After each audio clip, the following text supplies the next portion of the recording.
नमस्कार साथियों, निर्माण क्लासेज अयोध्या में आपका हार्दिक स्वागत है। करंट के नए इशू में आज देखते हैं हमारे क्या क्या इंपॉर्टेंट प्रश्न हैं जिनके पूछे जाने की संभावना बहुत ज़्यादा है। ठीक, ध्यान से सुनिएगा, ध्यान से मेंटेन करिएगा, क्योंकि इसमें कुछ और छिपे हुए क्वेश्चंस भी हैं जो हमेशा आते रहते हैं, तो इनको मेंटेन करना अति आवश्यक है। ट्रेडिशनल क्वेश्चन है, अलग पार्ट में पढ़ने की जगह वहाँ जब पढ़िए दोहरा जाएगा, यहाँ पर भी उनको अगर मेंटेन करते हैं तो बेहतर स्थिति रहेगी। ठीक, इको शॉक, ठीक है, इको शॉक फुल फॉर्म भी पूछा जा सकता है, इकोनॉमिक एंड सोशल काउंसिल। ठीक है, इकोनॉमिक एंड सोशल काउंसिल के रूप में ये यूनाइटेड नेशंस के 6 अंगों में से एक है। ठीक है, इकोनॉमिक एंड सोशल काउंसिल इसका नाम है। ठीक, आर्थिक एवं सामाजिक परिषद इसका नाम है। ठीक, इसकी हाल फिलहाल में चर्चा क्यों हुई? भारत 3 वर्षों के लिए, यानी कि इसमें जो सदस्य हैं उनकी सदस्यता कितने समय तक रहती है, ये भी प्रश्न है। 3 वर्षों की सदस्यता रहती है, 3 वर्षों तक के लिए चुना गया है। ठीक है, एशिया प्रशांत क्षेत्र से, और इसका टाइम क्या होगा? 1 जनवरी 22 से 31 दिसंबर 2024 तक होगा, यानी कि आने वाली जनवरी 22 से दिसंबर 24 तक। ठीक है, ये 3 वर्ष के लिए भारत सदस्य चुना गया है।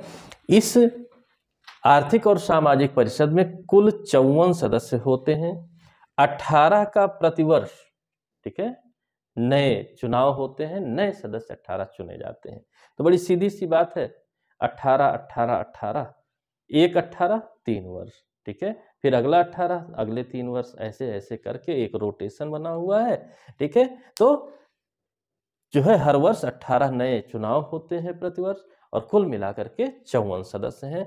ये सारे प्रश्न आए हुए हैं। इसमें करंट का क्या है? भारत वर्तमान में चुना गया है, और इसका टाइम पीरियड 1 जनवरी 22 से 31 दिसंबर 24 तक रहेगा। ठीक है, इसी तरह यूनाइटेड नेशंस के सुरक्षा परिषद की भी चर्चा रही है। इसके भी नए अस्थायी सदस्य चुने गए हैं। ठीक है, अस्थायी सदस्य चुने गए हैं, और 5 अस्थायी सदस्य हैं इसके, यूएसए, चाइना, रसिया, ब्रिटेन, फ्रांस। इन 5 का चयन नहीं होता है, जब से सुरक्षा परिषद है तब से है। ठीक है, बाकी जो आपके 10 अन्य सदस्य हैं वो अस्थायी सदस्य हैं, इनका निर्वाचन होता रहता है।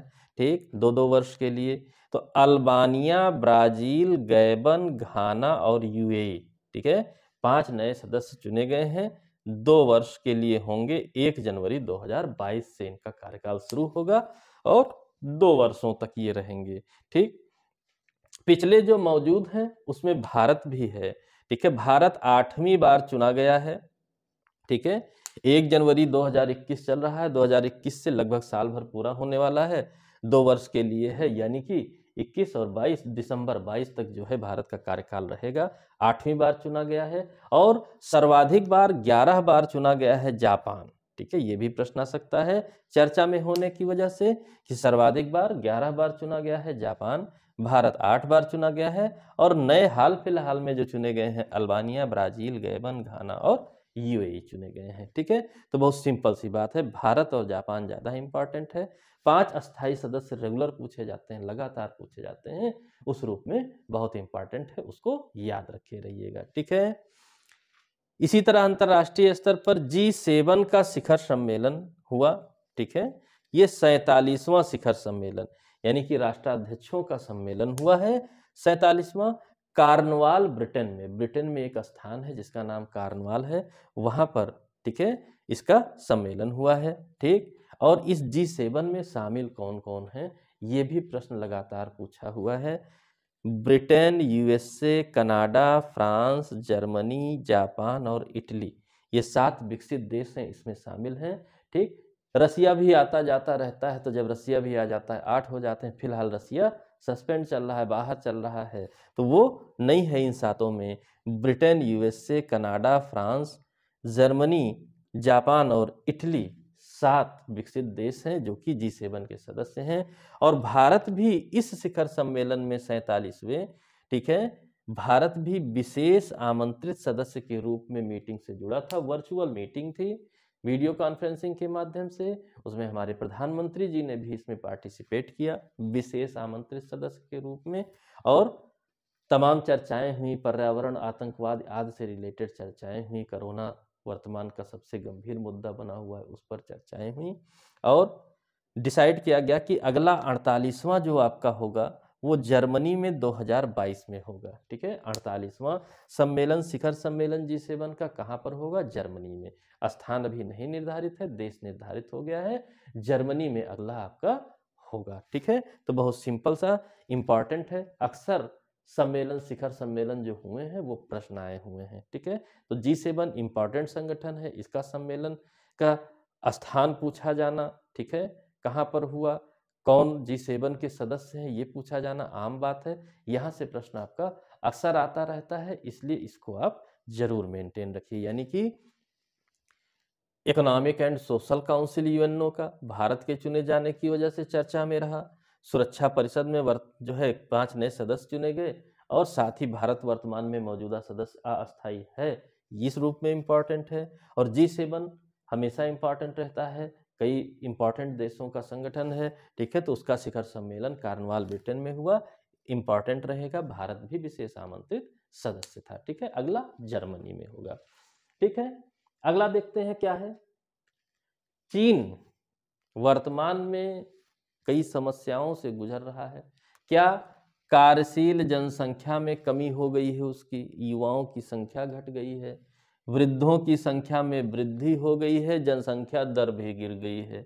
ठीक है, वर्तमान में जनसंख्या दर 1.3 है, जबकि स्थिर जनसंख्या के लिए 2.1 चाहिए। ये 2.1 मोस्ट इंपॉर्टेंट है। ठीक है, 2.1 मोस्ट इंपॉर्टेंट है कि स्थिर जनसंख्या के लिए कितना रेशियो चाहिए, जनसंख्या वृद्धि दर कितनी चाहिए, 2.1 की चाहिए, ये याद रखे रहिएगा। अब क्यों ऐसा हुआ? 1980 में चीन ने एक बच्चा नीति अपनाई थी कि हम जनसंख्या वृद्धि को कंट्रोल रखेंगे ताकि अतिरिक्त हमारे देश पर दबाव ना पड़े, लेकिन परिणाम उचित नहीं रहा। अब दूसरे तरीके से दबाव पड़ रहे हैं। ठीक है, एक बच्चा नीति अपनाई, ठीक, लेकिन अब जब गड़बड़ हो गई, गड़बड़ हो रही है, तो उससे निपटने के लिए क्या किया गया? चीन में तीसरा बच्चा पैदा करने की भी अनुमति दे दी गई है। ठीक है, कि चीन अब ऐसे नहीं काम चलेगा, तीसरे बच्चे की भी जरूरत है। ठीक, 2 बच्चा नीति कुछ दिन पहले जो है अपनाई गई थी और फिर अब 3 बच्चों को पैदा करने की अनुमति दे दी गई है। तो 3 बच्चे नीति को 31 मई 2021 में मान्यता दी गई। तो तीसरा बच्चा भी अब चीन के दंपति पैदा कर सकते हैं, लेकिन अभी दंपतियों में रुझान नहीं है, आदत पड़ी हुई है। लग रहा है कि एक्स्ट्रा बर्डन हो जाएगा, खर्च की मात्रा में वृद्धि हो जाएगी, आय और तमाम चीज़ों पर, पहलुओं पर विचार करते हुए अभी जनसंख्या ने विशेष इस पर अपना पॉजिटिव व्यू नहीं दिया है। ये भी एक चीन की गंभीर समस्या है। ठीक, सरकार द्वारा तो अनुमति मिल गई है, लेकिन लोग अभी इसके लिए तैयार नहीं हैं। ऐसी रिपोर्ट्स कह रही हैं कि तीसरे बच्चे के लिए चीन के लोग तैयार नहीं हैं, लेकिन अनुमति मिल गई है। प्रश्न है, चर्चित प्रश्न है, इसको जानना जरूरी है। ठीक, अगला प्रश्न है नफ्ताली बनेट। ठीक है, चर्चा में है और आएंगे भी, क्योंकि हमेशा यहां से प्रश्न आया है। भारत का विशेष संबंध इजराइल से रहता है, इजराइल भारत संबंध कई बार किन्हीं मामलों में चर्चित रहता है। तो जाहिर सी बात है, इजराइल के ऊपर पूरे विश्व की निगाह बनी रहती है। एकमात्र यहूदी देश है। ठीक है, अरब देशों से विवाद होता रहता है। ठीक, तमाम तरीके की ऐसी बातें हैं, दक्षिणपंथी विचारधारा को सपोर्ट करता है। ठीक, किसी न किसी बहाने इजराइल लगातार विवाद में रहता है, या ये कहिए कि चर्चा में रहता है। कुछ समय पहले आप जानते हैं इजराइल फिलिस्तीन विवाद चर्चा में था। तो इजराइल जब लगातार चर्चा में रहता है तो इजराइल से संबंधित प्रश्न भी आपके मोस्ट इंपॉर्टेंट प्रश्न बन जाते हैं, इसलिए उसके लिए भी आपको सचेत रहना पड़ेगा।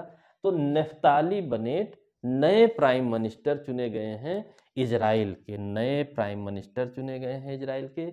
इनसे पहले थे बेंजामिन नेतन्याहू, ये नाम आपको याद होगा और कई बार प्रश्न आए हैं, ये भी याद होगा।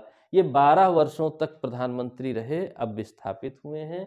लेकिन नफ्ताली बनेट जी जो सरकार बनाए हैं, पीएम बने हैं, ये गठबंधन सरकार का हिस्सा है, यानी कि पूर्ण बहुमत की सरकार नहीं है, गठबंधन सरकार है।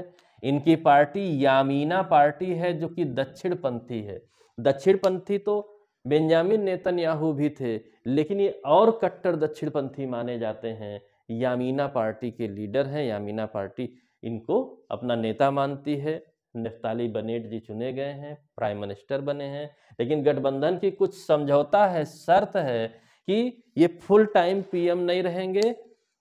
जो पूरा टेन्योर होता है उसमें आधे समय के पश्चात प्रधानमंत्री बदल जाएंगे। इनकी गठबंधन सहयोगी पार्टी, ठीक है, एतिद पार्टी है, मध्यम मार्गी। इनके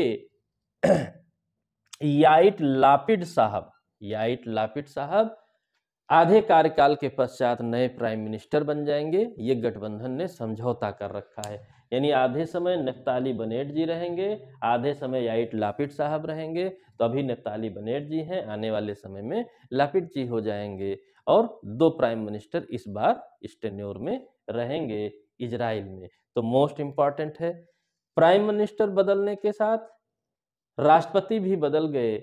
ईसाक हेरजोग, ठीक है, ईसाक हेरजोग नाम के नए राष्ट्रपति यहाँ के बने हैं, ठीक। और यानी कि 4 नाम इंपॉर्टेंट हो गए। बेंजामिन नेतन्याहू पहले से ही चर्चित हैं, नफ्ताली बनेट नए बने हैं, आने वाले समय में याइट लापिड साहब बनेंगे, और राष्ट्रपति भी बदल गए हैं, ईसाक हेरजोग जी चुने गए हैं। 3 नाम इंपॉर्टेंट हैं, याद रखे रहिएगा। और कई बार प्रश्न पूछा जा चुका है नेसेट, ठीक है, यहाँ की संसद का नाम, ठीक है, क्या है? नेसेट है। अलग अलग देशों में अलग अलग संसद के नाम हैं, तो नेसेट यहाँ की संसद को बुलाया जाता है, ठीक है। तो किसी सेशन में हम लोग कई देशों की संसदों का नाम भी पूछा जाता है, तो उनको भी हम लोग देखेंगे कि किस देश की संसद का क्या नाम है, ठीक है। जैसे भारत की संसद है, पार्लियामेंट है, उसी तरीके से अन्य देशों की, इजराइल की आपकी नेसेट हो गई, ठीक। अन्य देशों की अन्य तरीके से, कहीं मजलिस है, कहीं कुछ है, कहीं कुछ है, तमाम नाम है। उनको, उनसे भी कभी कभी प्रश्न आता रहता है। सूरा है, अफगानिस्तान की चर्चा में है, ठीक। तो अलग सेशन में हम लोग पढ़ेंगे, ठीक है। फिर एक चर्चित व्यक्तित्व और रहे, जैकब जुमा जी, ठीक है। एक लंबे समय तक ये दक्षिण अफ्रीका के राष्ट्रपति रहे, ठीक। कई विवाह करने के कारण, जिस जनजाति से जो है ये बिलोंग करते थे, वहाँ पर बहुविवाह की प्रथा थी, कई विवाह आदि करने के कारण भी चर्चित रहे। राष्ट्रपति पद पे रहने के दौरान भी इन्होंने विवाह किया, चर्चित रहे। फिलहाल फिर चर्चित हैं, अब राष्ट्रपति तो नहीं हैं, पूर्व राष्ट्रपति हैं दक्षिण अफ्रीका के ये, फिलहाल फिर चर्चित हैं। किस रूप में चर्चित हैं? इन्होंने, अदालत ने इनको किसी मामले में बुलाया था, नहीं गए, अदालत की अवमानना की, जिसके लिए 15 माह की सजा सुनाई गई है, ठीक है। वहाँ की संवैधानिक अदालत द्वारा 15 माह की इनको सजा सुनाई गई है। जैकब जुमा जी फिर चर्चित हैं। तो हो सकता है इस तरह पूछ ले कि निम्नलिखित में से किस देश का या कौन पूर्व राष्ट्रपति, ठीक है, जिसको हाल फिलहाल में 15 माह की सजा सुनाई गई है न्यायालय की अवमानना के लिए, तो उस रूप में पूछा जा सकता है। ऐसे प्रश्न और भी आए हैं, राष्ट्राध्यक्षों या पूर्व राष्ट्राध्यक्षों को सजा आदि सुनाए जाने पर पहले भी प्रश्न आए हैं, इसलिए ये भी संभावित हो सकते हैं, ठीक। तो ये आपके कुछ इंपॉर्टेंट क्वेश्चन हो गए। चीन में तीसरा बच्चा नफ्ताली बनेट, यानी कि जो सत्ता परिवर्तन हुआ है इजराइल का, और जैकब जुमा जी को सजा दी जाना एक न्यायालय द्वारा, और जबकि ये राष्ट्रपति भी रह चुके हैं उस देश के। तो ये इंपॉर्टेंट प्रश्न है, ठीक, बहुत इंपॉर्टेंट क्वेश्चन है। यहाँ से ट्रेडिशनल क्वेश्चन भी आए हैं, जैसे आर्थिक सामाजिक परिषद के बारे में पूछा है, यूएनओ के 6 अंगों के बारे में पूछा है, ठीक है। सुरक्षा परिषद के अस्थायी सदस्यों के बारे में पूछा है, G7 में कौन से देश आते हैं, कौन से नहीं, ये भी पूछा है। तो तमाम ऐसे ट्रेडिशनल क्वेश्चन भी इसमें छिपे हुए हैं, इनको भी ध्यान में रखिएगा ताकि समस्या ना होने पाए, ठीक है। तो ये मोस्ट इंपॉर्टेंट आपके ये भी क्वेश्चन थे, ठीक। तो वीडियो को आप लाइक कीजिए, शेयर करिए, चैनल को सब्सक्राइब करिए और करवाइए, ठीक है। अगली वीडियो अगले दिन आपकी करंट की कुछ कुछ टॉपिक धीरे धीरे हम लोग पढ़ेंगे, ताकि दिमाग में स्थिर रहे। एक साथ बोझ बनाने से कोई मतलब नहीं है। तो अगले टॉपिकों के साथ अगले वीडियो में मैं पुनः आपके साथ अगले दिन हाजिर रहूँगा। तब तक के लिए जय हिंद, जय भारत, धन्यवाद।